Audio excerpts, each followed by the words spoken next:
Special Advisor to Lagos State Governor on Drainage and Water Resources and Chieftain of the All Progressive Congress APC, Engineer Joe Igbokwe. Thank you for your time today. Thank you for having me. So, you post one very dramatic picture when you hear of the arrest of IPOB leader Nnamdi, Kanu. Very dramatic picture. You raise your hands into the air and you begin to thank God for what you say happened at that moment. What did they go through your mind? He said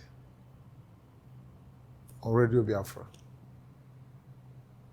that if they see me, his boys, they should behead me and kill all my children,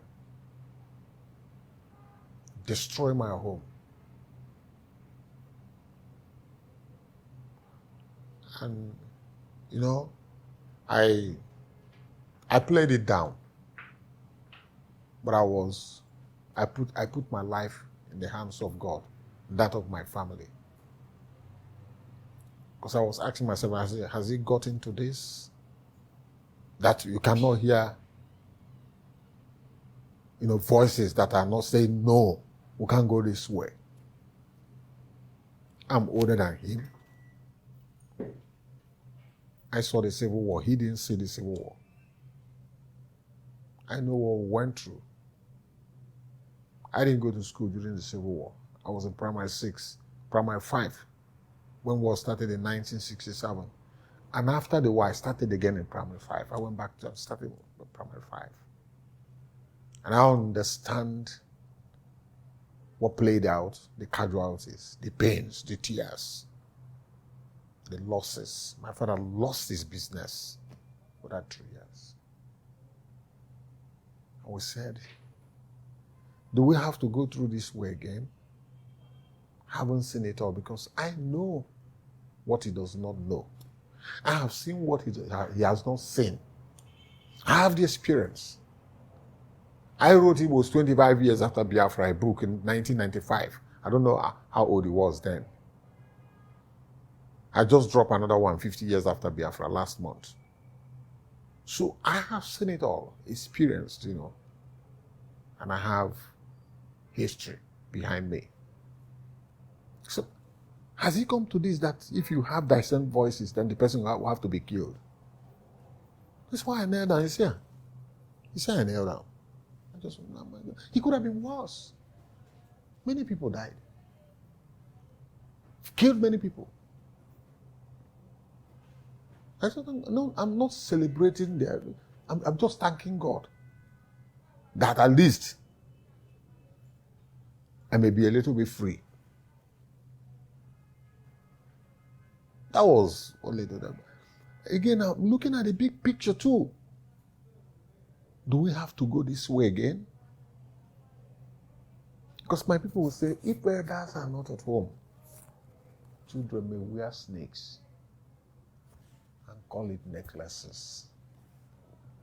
You talk about the pains of that civil war, and some people will talk, say, now because of the memories of that pain and waiting to happen since after then, they talk about marginalization and talk about how the state never maybe truly compensates them for some of those losses. And that's why people like Nnamdi Kanu and the others, the call for a separation from these states where they talk, say, no get their interest at heart. It's not the option. You negotiate. You go to the conference table to negotiate. Because you may say, we have been marginalized, yes. After all, we have the least number of states. When you compare us with the other zones, it's denying us a lot of things. But if you place the 3 major ethnic groups on the table, Igbo is not the last. In terms of anything. In terms of anything? Anything. Education, wealth, cash. We're not the last. I won't tell you we are the first, but I won't tell you that we are the last. You talk about cash and make you look along that line. The enterprising spirit. Enterprising is our culture. Exactly. Tradition. Exactly. And some people will say that because of the work of the Igbos, not because of anything what the federal government helped them with. But you are not doing, they're not doing the business in the southeast. You are doing the business across, everywhere. Nigeria will do the business. Oh, Lagos here, it's too much. Oh. Investment is too much. Abuja, the same. Sokoto, Kaduna, the same. They are widely traveled people. It's their tradition, it's a culture. So they need a space. If you can go and invest in Cameroon. I know my brothers who lived in Cameroon for years. You can go to Ghana, you can go to anywhere. Why are you asking for a small space? It means that the place you're operating is too small for you. That's why you're moving. There's no ethnic group in Nigeria that has widely traveled as our people. They go to a place. We are nobody. They will just set up a business. It may be a supermarket, it may be a medicine store. Before you know it, you buy land there, build a house. So what we are saying as people who know businessmen is that Nigeria provides a big space for Igbo enterprise to thrive, not a small space, because of the nature of our people. And you don't be very clear about your stance of not supporting Biafra.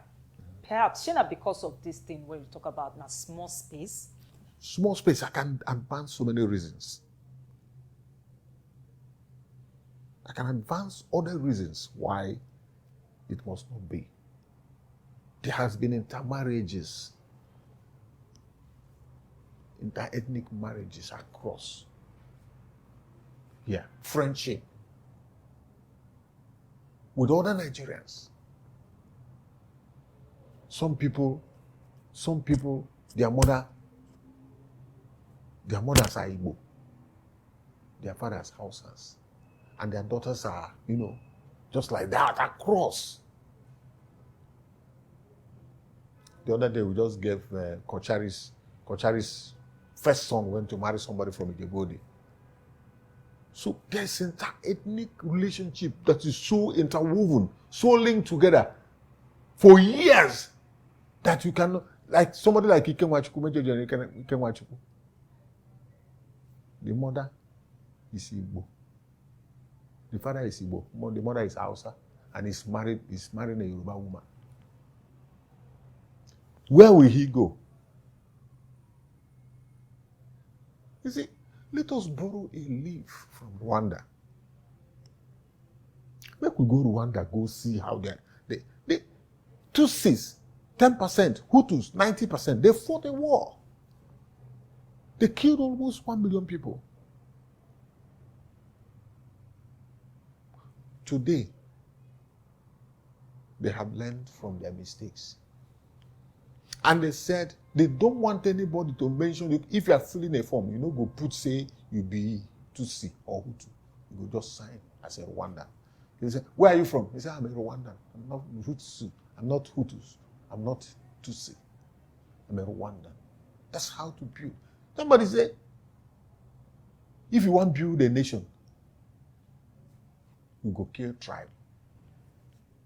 My tribe, my tribe, my tribe. You go kill tribe. So if not Biafra, how you go propose, say, make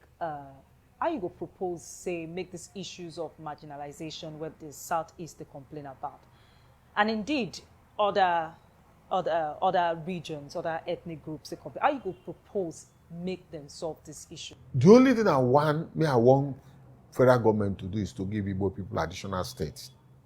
I've been advocating for that for years now. Just one state. Because we work hard in this country. We built Abuja. Sizable number of Abuja, we built it. If all the governors gather here in Nigeria, all the 36 governors will be the list, 5. Others have 6. One zone has 7. When they give us that 6th one, I'm going to be the governor. I'm going to be the governor. I don't work for it. It means that immediately we'll have 6 governors. we'll have senators. We'll have more House of Rep members, 3 more senators, 6 or 7, 8 House of Representatives. 1 state assembly, 1 state capital, 1 university, take off capital, more local governments. So many things will open up. 12,000 jobs will be created immediately. And there will be instant development in that area. Because when we go advocating, go to Enugu State, get a portion of it, get a portion of Ebonyi State, get a portion of Anambra State, get a portion of Imo, get a portion of Abia. That's the way we did it. And you think, say, the creation of just 1 state would be enough to satisfy the cries of these people who talk about marginalization? What else they want? What else would you say? I said, put every ethnic group on the table. We are not the last. They like this perceived marginalization, you know. Those who have 7 states, how are they? Those who have 6, how? The number of states does not matter. What matters? The thing where it matters there are the people. And the people. Those you think say that they marginalize you, those where they marginalize you, how are they? Are they better? Make we go back to talk again about the arrest of Nnamdi Kanu, the way the federal government, where your party, the lead, take arrest them. That's something we don't bring up a lot of criticism. In fact, Professor Wole Soyinka call them kidnapping. How you go respond to that? I don't know. Because he's a leader. Have you read the book, 48 Laws of Power? Have you read the book? 48 Laws of Power is a book. One chapter there says, take away the leader and the followers will disappear, will run away. Because I have just shown you 2 videos. He's dishing out fire and brimstone.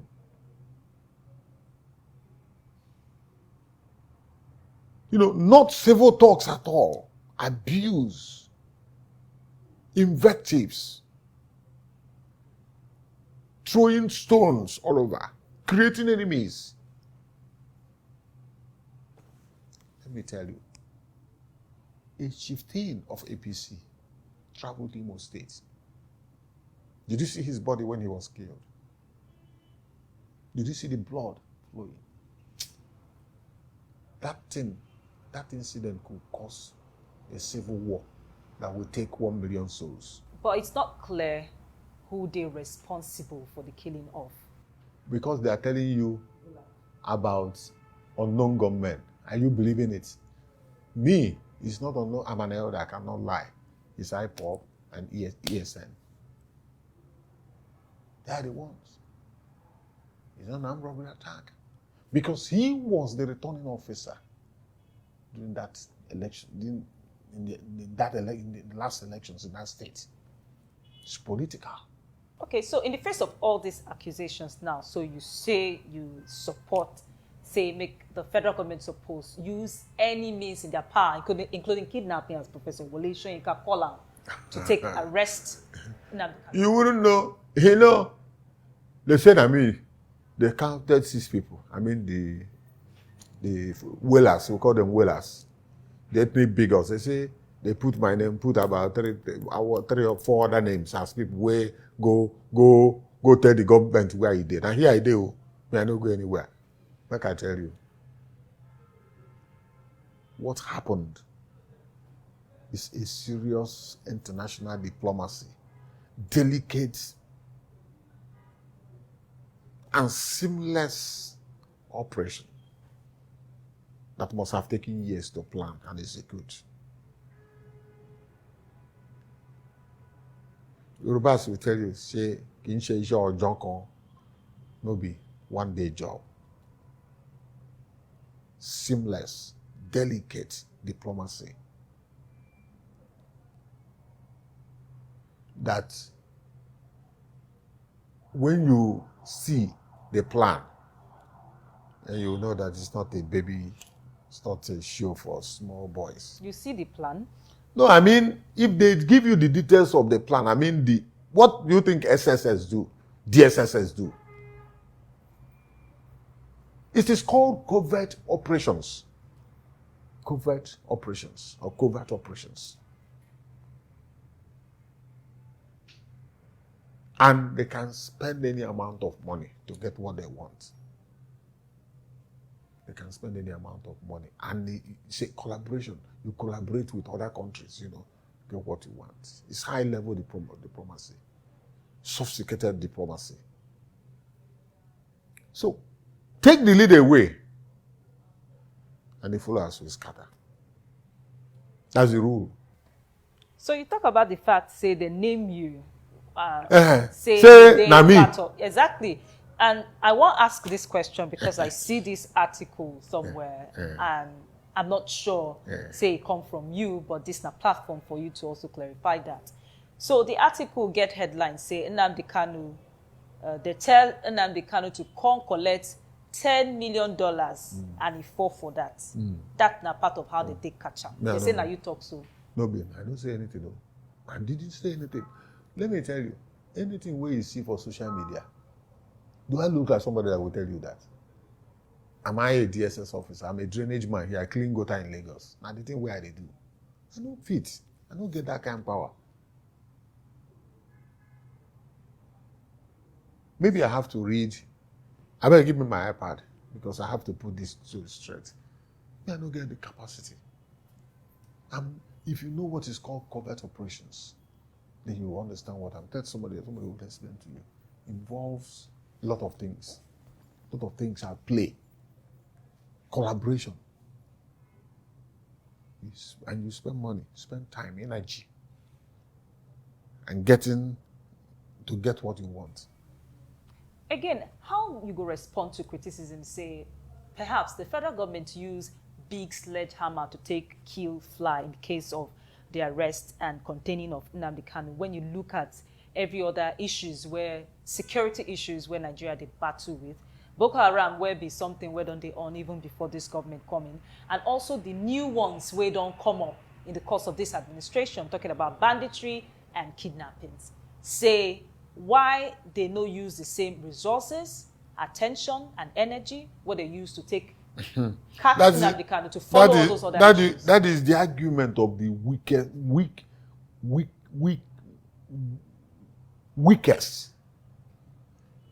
human beings.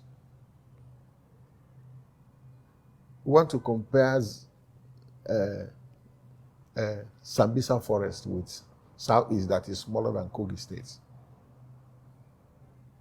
And those people are not coming. They are coming. They are bandits who come to kidnap for money. You pay them money, they release. Now their business. Those people may not even be Nigerians. Hundreds of lives. Yes. Don't they affect? Hundreds of lives. Yes, we know. But it's not war. It's not secession. In fact, in the courts, in the Supreme Court of Nigeria, when this issue of secession came, they say, once you go for secession, the Supreme Court will not entertain it. It is on. You don't discuss it. But why is the federal government so... You don't discuss it. Why is the federal government so...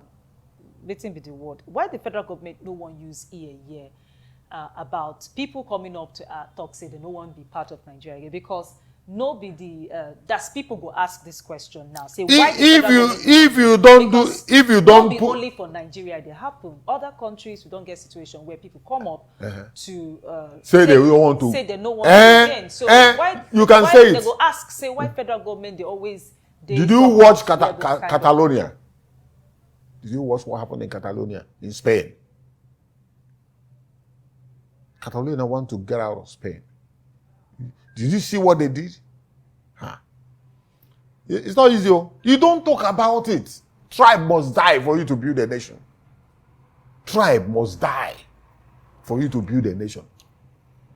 So it's unheard of. We've made mistakes in the past. We don't want to make that mistake again. It's a delicate, complicated matter to be able to track Nnamdi Kanu where he is, and it's a case of international diplomacy. clinical execution of covert operations. And it's going to help Igbo Nation. That arrest will help our people because almost 400 young men lost their lives in less than 2 months. Why do you have absolute quietness there in just 2 weeks? It shows that you don't have plan. You're just sitting there and lionizing young people to go and do despicable things and took laws into their hands. And when small force came, there was no Sambisa forest for them to run to. They were running into ceilings, climbing their ceilings. You don't have forest there. These are the things you need to consider. There are no caves there are no mountains where you will run to. These are things that you need to consider. That's why I said, it's not everything that you settle with war. First of all, you do a study. It's be some, what we call emotional intelligence or cultural competence. Cultural competence makes you to think ahead of time. And emotional intelligence is for you to control your anger and plan. Planning is important. Weigh all the options. Dot all the I's, cross all the T's and dot the I's. And then, before you go for anything, 400 young men were wasted in less than 2 weeks for doing what they're not supposed to do. Ignorance is not an excuse. You say, go there, kill them, burn them. Okay, so up next, later this month, is the trial of Nnamdi Kanu. So groups like Nnamdi, Ndigbo, and others don't talk, say, now something we must happen on a fair note. It must be a fair trial. Wait till you get to talk about that. Well, we are all preaching, but they have weighty evidence. Given what he said and what happened, do you think that they're going to blame all these boys in the South? It's about this destruction and killing of policemen and burning of police formations on those boys? He's their leader. They will bring these things before him. They will bring Gulag case before him. Bring so many things. They will bring some of these videos I showed you now. You will see himself talking. So it's an evidence. You sold yourself out. That's the way it's going to go. The evidence are weighty, totally unbelievable. Destroy, burn, all kinds of invectives, abuses. He said the president is from Sudan, that the president had died since, that what is how Jibrin from Sudan. You see, we need to be wise. Those who move revolution are wise people, are supposed to be wise people. You don't play into the hands of your enemies. Because once you are taken away as the leader, your followers will just scatter. So you don't think, say, IPOB will recover from this? I wouldn't know. Maybe it's not necessary. IPOB has been overtaken by events. War is no longer an option in the 21st century. Like Igbokwe, I won't support it. I'm proudly Nigerian. And I will die a Nigerian. Now we'll talk about the 2023 elections, where Go see us gets a new Nigerian president. I make I just ask, for your party, the APC, North or South? South. South. We had an understanding. Of gentleman deal. North, South. It's settled. So power comes to the South, but I don't know where it's going. If Southeast had played their politics, this is their time. But they refuse to engage with other people. They tie their hands with PDP. You believe, say, it will ever come, the time will ever come where we will see an Igbo Nigerian president? I may be the one. when the time comes. It's possible now, but you have to play the politics. You have to build the bridges. Let me see 200 Igbo leaders enter plane, go to Kaduna or Sokoto to meet with the leaders there. Let me see Igbo leaders, 200, come to Southwest, go to South and negotiate and assure them. You are talking about Biafra, you are talking about presidents. They won't give you power to go and divide Nigeria now. The power of the presidency is enormous, humongous, so big that you cannot trust a separatist with power. So they are nailing it. Igbo presidency left and right. They are not building bridges. They are not thinking. There's no cultural competence. There's no emotional intelligence. There's no love. So you cannot be trusted. That's why we're speaking out. You have so destroyed the bridges, burnt all the bridges that would have led to discussion. I will shock you now. How Buhari became the president of Nigeria. Maybe you have not heard this story. Buhari won elections, won 11 million votes in 2003. He didn't win. He won, he scored another 11 million votes more than in 2007. He didn't win. He repeated the same feat with additional 1 million votes in 2011. 12 million votes, he didn't win. In 2013, Achiwaju of Lagos, former governor of Lagos State, a Yoruba man, called Baba Konde, then Dr. This man from Edo State. I always forget the name of this man. A prince from Auchi. Baba Konde, 2 other persons. I went to Daura in Katsina. And they said, General, you have won, that's what he was saying. You have won 11 million votes in 2003, 2007, 2000. Consistently. I forgot, Tony Momo is his name. He was in that trip.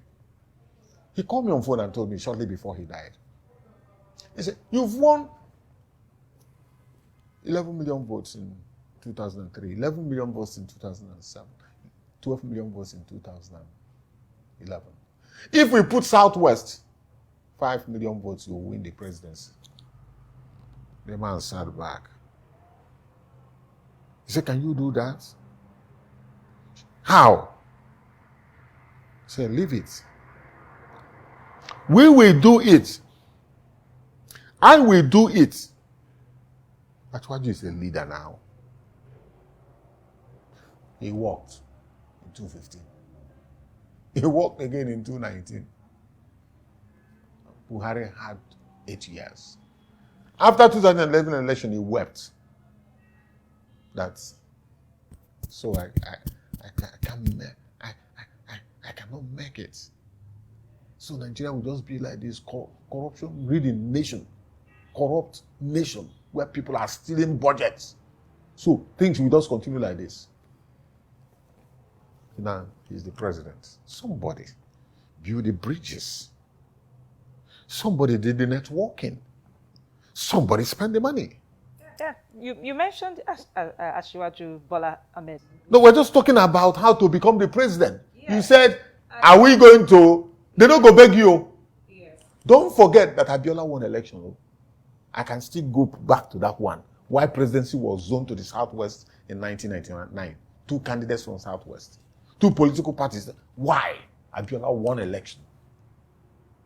Abiola won election. And they denied him that election and killed him.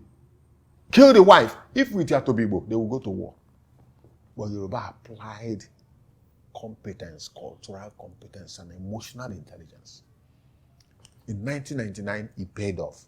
A Yoruba man was picked, even though it was not their choice. 2 of them, Olufalaye, Obasanjo, they chose Obasanjo. Why did it happen? Common sense, tact, intelligence, emotional intelligence, cultural competence. If you go to war, you lose everything. You lose everything if you go to war. I didn't go to school during the Civil War. My father was a big man before the war. We lost everything. My father had 4 wives. We couldn't, if you know how we survived the war, we ate all kinds of things to survive. If you see one small food in a day, you thank your God. Our people were taken at a time we could not cope. Children were really kwashoko. And some countries came and picked our children. They never returned. My wife would have been one of them. He just missed the trip by weak scars. By the time the mother brought her, the vehicle has left, either to Gabon to any other place. My wife was taken back. She's my wife today. She would have been in Gabon today, married in Gabon. The president of Gabon then is an Igbo boy, taken to that place during the Civil War. Because Pashiogo, there was no food, there was no protein, nothing. So they came to help. They helped us to take some of these kids to go and resuscitate them because they are dying. Okay, on a final note, make I just ask this question because you mentioned them, so now question where people that ask. You talk about Asiwaju Bola Ahmed Tinubu as a bridge maker, as a king maker, as a leader. Do you see him as the president? The president. Ha! If he becomes the president of this country, things will be okay. Things will be fine. He's a builder. He laid the foundation for the growth of Lagos. And Lagos is now the 5th largest economy in the world, in Africa. So he can deliver. He's a chartered accountant. Worked with Mobile.